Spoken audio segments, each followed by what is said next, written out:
Hi guys, it's Christina Berg, the founder of the school Bez Accenta, and today we're having a very special guest. Her name is Carolyn Z. Yes. Am I saying it right? You are saying it right. And Carolyn has the most beautiful American accent I've ever heard. I met her actually a few months ago, but 2 weeks ago we went to sing karaoke, and we had a long conversation, and I kept listening to her, and I was like, oh my God.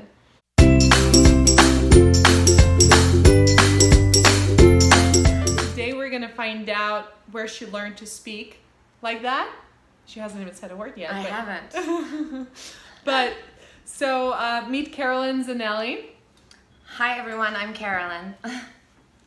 So where did I learn to speak like this? I didn't know how perfect my American accent was until meeting so good. Christina.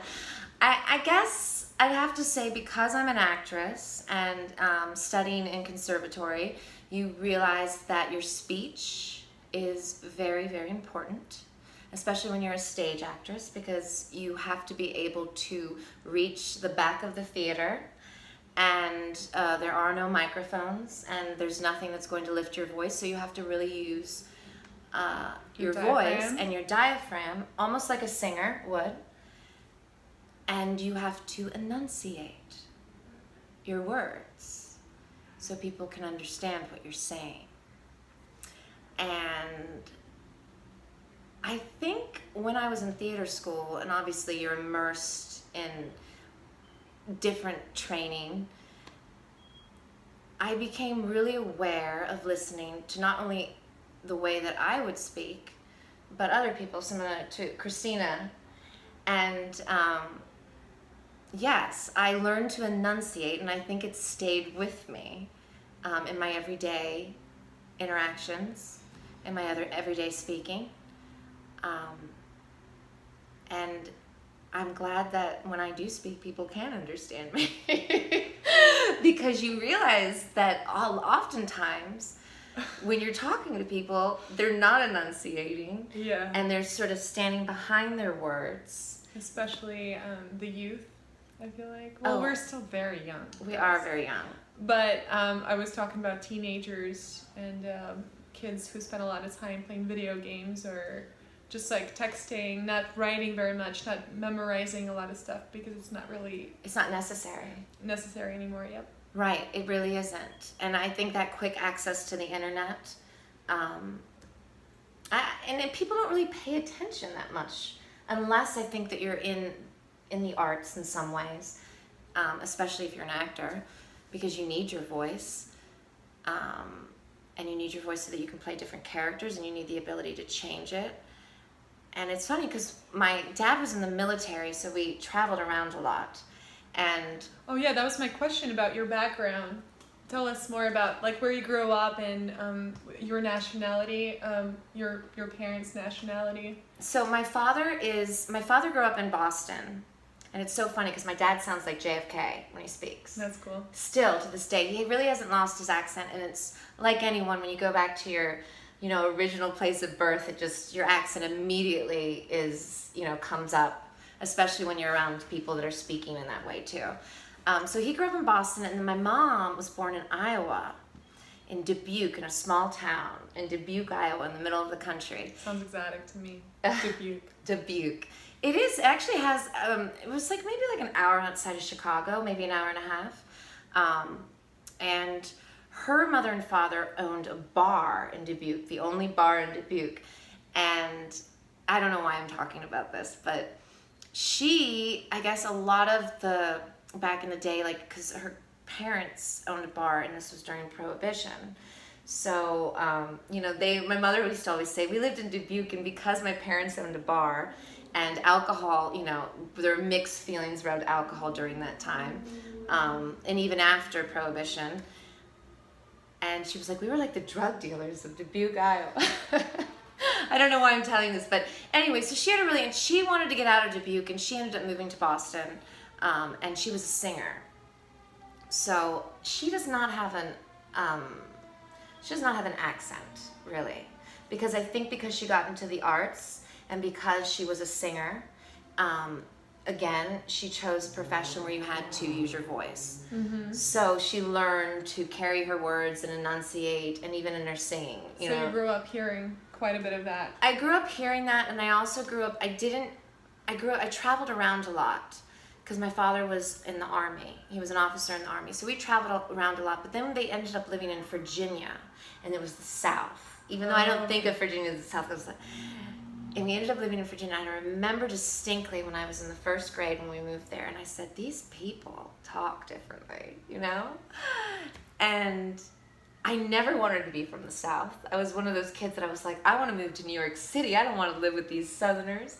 But I realize now that I can easily drop into a Southern accent just because I heard it my whole life. You grew up with it. And even though I didn't want to sound like a Southerner, I grew up with it in the dialect, and I can just recreate it because you listen to it for so long.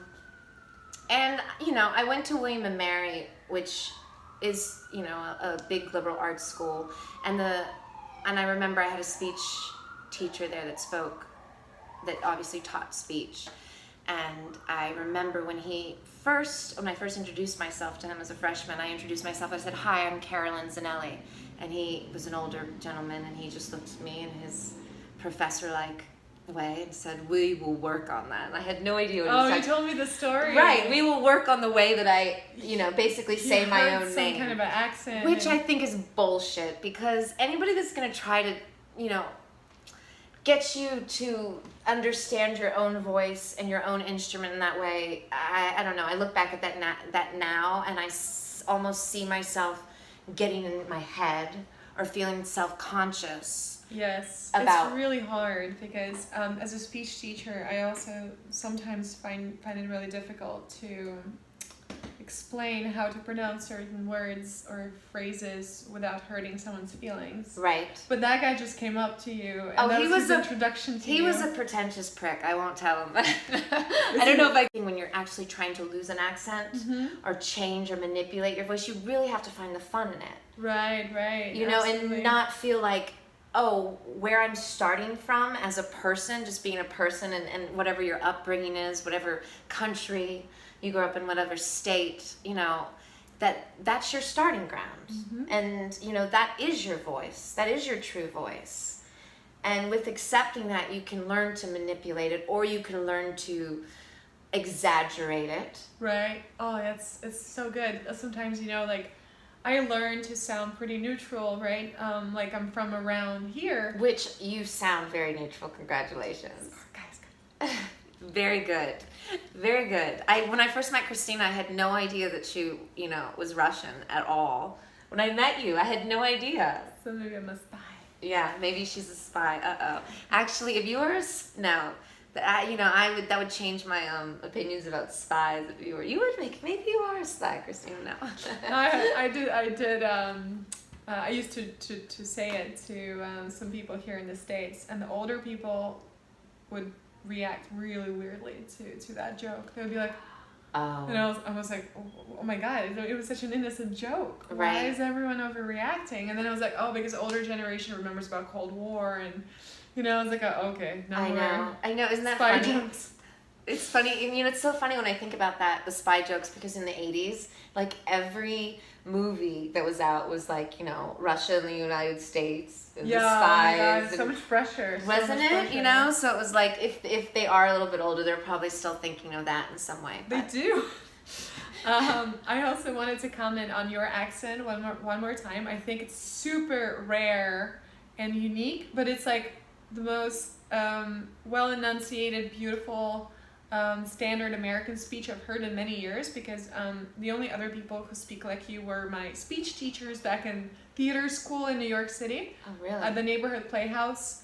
And they were older ladies, and they spoke so well, they would even say what and why and where. You know, they were just so old school, and they were so very proper the way they spoke. They almost sounded a little bit British.